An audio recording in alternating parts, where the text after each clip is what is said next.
Good morning, Arizona. Well, I want to share a story with you guys. Today I went to drop off my vehicle at the shop that I normally take my cars to get them fixed. The guy's an honorable man, and we started talking. And I started telling him about how I was robbed $10,000 shortly after leaving Wells Fargo Bank. I told him, I feel like the person that was in error was the teller. The person in the bank that spouted out the amount of money I was getting out of the bank at that time. I had a person follow me home and rob me. I told him I'm thankful that the man didn't kill me. I'm thankful that the man didn't injure my family or killed them for a measly $10,000. Yeah, it's a setback. But my life and my family's life is worth more than $10,000.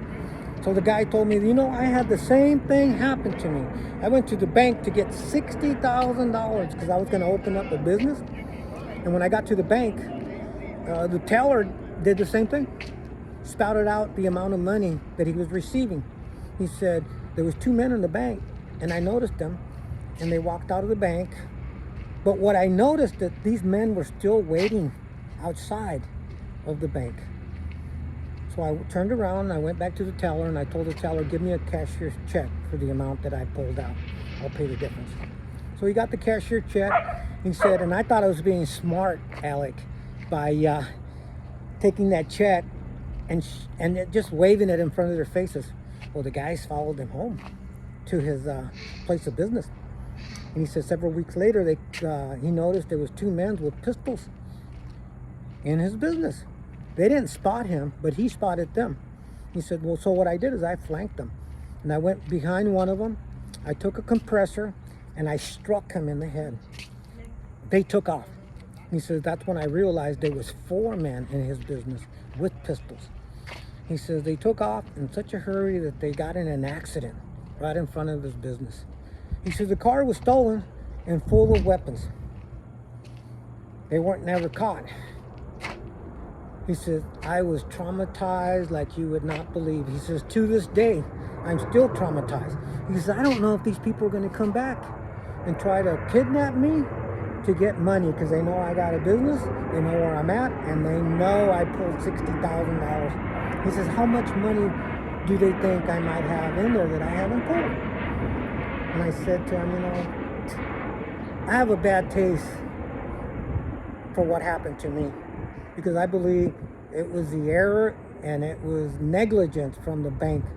Don't they teach these employees or train them not to share that personal information with the public? I haven't heard anything from Wells Fargo, but I filed a complaint with the federal government. It's not right. So if you bank, keep this in mind. If you pull out a large amount of money, you better take somebody with you. You better have a pistol on you to protect your property, but most of all, protect yourself, because these criminals are out to destroy in order to get ahead in life. And that if that means stealing other people's money, so be it.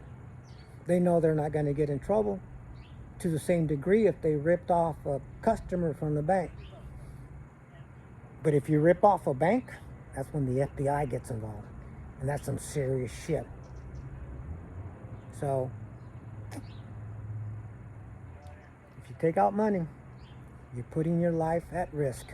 Nowadays, the streets are full of criminals that the Biden administration has allowed in our country. America is no longer a safe place, people. God bless you. Be safe.